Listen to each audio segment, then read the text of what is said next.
Hello viewers, thanks for tuning in. I'm working on my 96 Ford Explorer again today. I'm changing the power steering pump. So basically the power steering hasn't worked on this in quite a few years, but the pump was always full of fluid. And I didn't bother checking it and been driving it around, and apparently at some point all the fluid leaked out. And then the pump seized up from not having any fluid in it. Bone dry in there. So as a consequence of that, it kicked the belt. So you can see the belt's all tangled up down in there. I was driving home from work. Luckily I don't have that far of a drive. I heard a squeaking noise, the belt squeaking, smelled burning rubber. And then all of a sudden, like, the engine had more power, and that was when the belt got kicked off. So I got a new belt, got a new power steering pump, and today I'll be swapping them out. So you're gonna need one specialty tool to do this job, because usually the new power steering pumps do not come with a pulley and they're pressed on. So you need this kit here. Comes with a puller. I'll show hooking this up, and then also a these two things and this thing here is to press the pulley onto the new pump. So this takes it off, this puts it back on.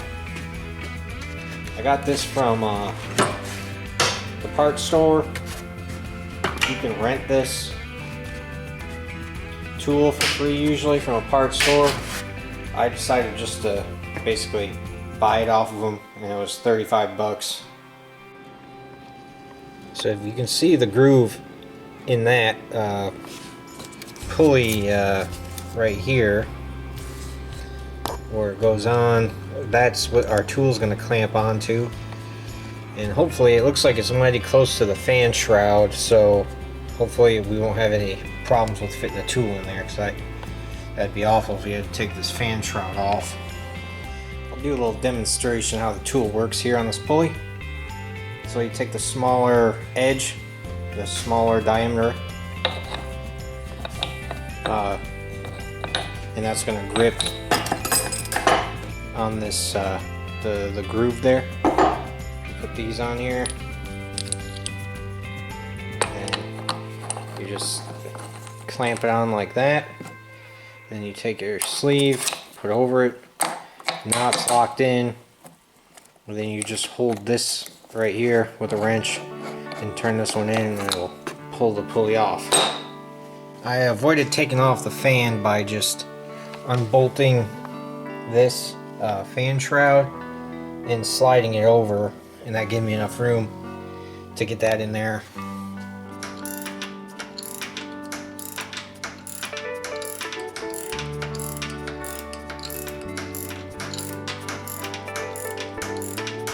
Now with the pulley removed, nice open access to all the three bolts that hold this pump on here. And if you're ever not sure like how many bolts are on there, you can always look at the new part and see that there's 3 bolts. I do that a lot of times with various things where I'm not sure if there's something extra holding it on. But before I do that, I go down here and take off the high pressure line. I've been trying all my different wrenches because sometimes those can be standard, whereas everything else on the car is metric, but it seems like an 18 fits it best. And the low pressure side is down in there somewhere, and it's just held on by a hose clamp. Where is it?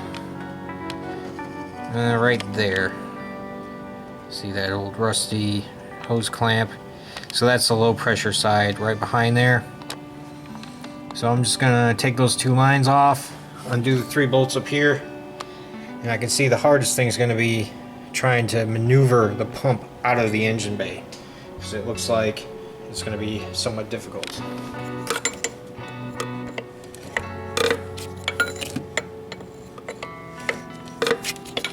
Okay, now that I have the lines off, it's time to take these 3 bolts from the front of the pump off. They're 17 millimeters. So just get my flex head wrench in there. Probably need an extension, and then we should be able to pop those out real fast.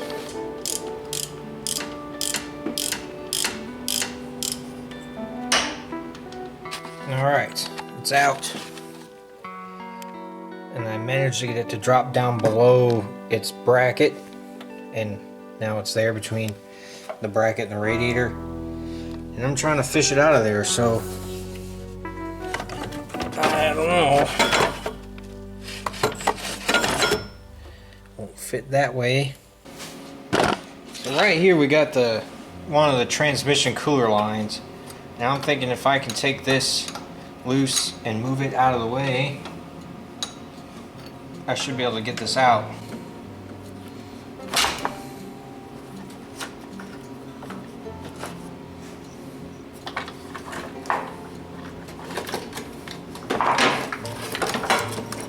There we are. Alright, I'm going to throw the new one down in the same hole.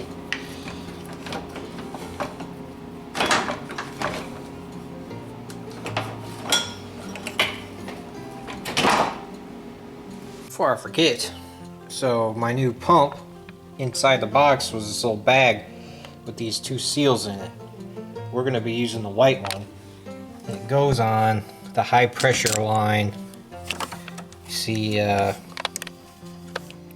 old seal right here is pretty chewed up, so before I screw this back into the pump, the new pump, I'm going to remove this seal and then replace it with the new one in the bag that came with the pump. Alright, so now I got the install tool all ready to go, and I'm just going to go ahead and push this pulley on here.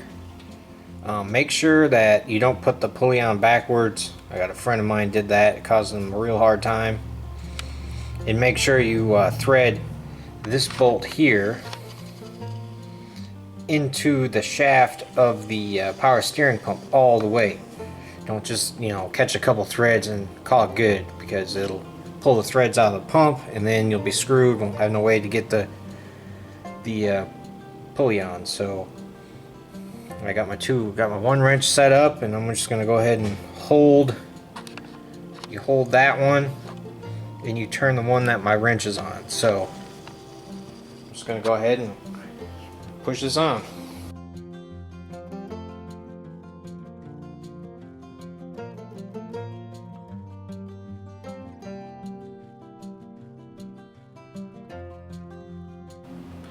Alright, now I just got to put the belt back on. So I'm going to study the sticker here to figure out how the belt goes back on. And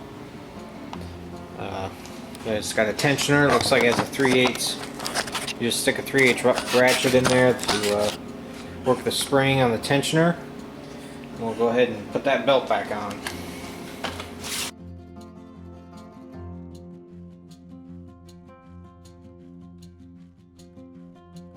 Now that you got the belt back on, you just save your cap from your old pump, because, well, mine didn't come with a new cap, but so I saved the old one. So it's got the oil fill level there.